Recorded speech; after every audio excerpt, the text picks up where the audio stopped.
Now here's the situation with an airplane on fire in a tailspin. But the reason why I fell into a tailspin, I was flying so slow, well, the engine practically stopped. The airplane was practically gliding, and it couldn't maintain flying speed. So it fell into a tailspin. And when I did, because I had unbuckled my safety belt, I fell partway out of the airplane. And I tried to scramble to get back into the cockpit. And there's nothing to hold on to. Once you're partway out, you're going to go. And what I was trying to do was to see what I could do to stay in the airplane, to right it, and then go out some other way than trying to turn it on its back. Fortunately or unfortunately, I caught my right foot between the brake and the rudder bar, and it caught. And as the airplane began to spin up faster and faster, the centrifugal force was pulling me out of the airplane. Because I had my right foot caught between the brake and the rudder bar, I was caught inside. That was a dilemma.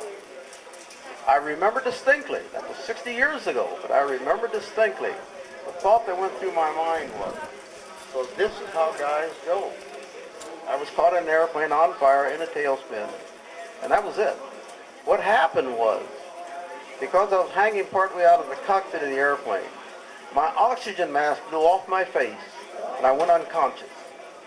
That's the last thing I remember, because when I came to, and I'm here, you can be relieved, I'm here. The thing that I remember in coming to was something has happened. Here I'm in the parachute now, coming down, and I'm looking up at the canopy. Canopy is ripped into right through the center. Huge tear in the canopy. And all the riser straps that hold you upright, sitting upright, had been ripped off my body. And there was only one strap left, and that was on my right leg. And I looked down, and of course I was in a state of shock, and my right foot was turned around backwards. Well, then I got the picture. I snapped my hip. And somehow, while I was unconscious, I pulled the ripcord of my parachute. Now, you don't understand what I just said, but I'm going to explain to you. I was sitting on a seat parachute. I'm sitting. That was my seat pack. I'm sitting on it. But because I was far enough out of the cockpit, when I was trying to struggle to get back in, I was able, by pulling the ripcord, and only God was judging that, I was able to pull the ripcord of my parachute, which freed the pilot chute, which is a spring-loaded, something a little larger than a handkerchief. It got out, and because of the gyrations of the airplane in the tailspin, it got out of the cockpit and eventually pulled me out when the canopy opened, snapped my hip, but it pulled me out of the airplane. My airplane was burning directly below me. I could see it on the ground, about 13,000 to 14,000 feet below. And obviously, I was in a state of shock. I couldn't feel anything. The only thing, the sensation that I remember was how quiet it was, because the engine noise was gone. There wasn't any, and all it was is the swishing of the wind past this parachute. Then I took assessment of my situation. I said, when I was coming down head first, as I said, looking straight up in the sky, the canopy of my parachute. And I knew when I hit the ground, I was going to either fall on my back or my neck because I was coming down head first. I said, you're not going to make it. And I went unconscious a second time. When I came to, I was in a nightmare, dreaming, and I was in a room in a very agitated situation, hitting my head against a wall that I couldn't control.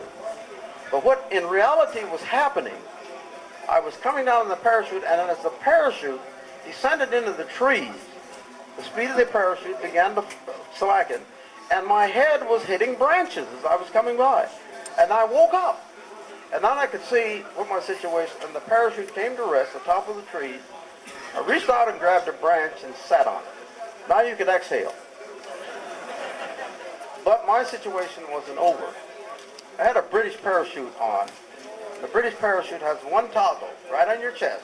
All you have to do is hit it like this, and you're out of your harness.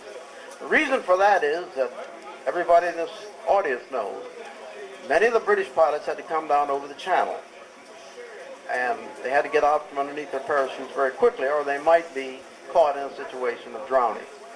But I didn't have enough strength in my situation to hold on to the branch of the tree that I was on and release this parachute. So my right leg was hung straight up in the air, still on the shroud lines of the parachute. Pain was just beyond description. But but I was conscious and I was afraid I was going to go unconscious a third time. And I wanted to get out of that parachute harness and relieve some of the pain. And then I began to hear, well, the bullets in my airplane were exploding. My airplane was burning. I could hear the bullets popping. But then there were other shots. The German soldiers that were in the area saw the airplane crash, and I was only about, I don't know how far away, when I landed in a tree. But they saw my parachute in the tree, thought I was hiding on the top of the tree, and began to shoot at me. I couldn't do anything. I was sitting on a branch. But eventually, the Germans realized that somebody's either up there in bad shape. So one of the German soldiers climbed the tree. Then in German, he talked to his buddies down. I had no knowledge what they were saying. I couldn't speak German.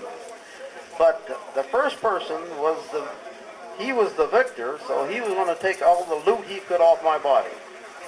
I had a small Bible that I said, well, if I'm ever caught out here, I'll at least have something to read I've never read before.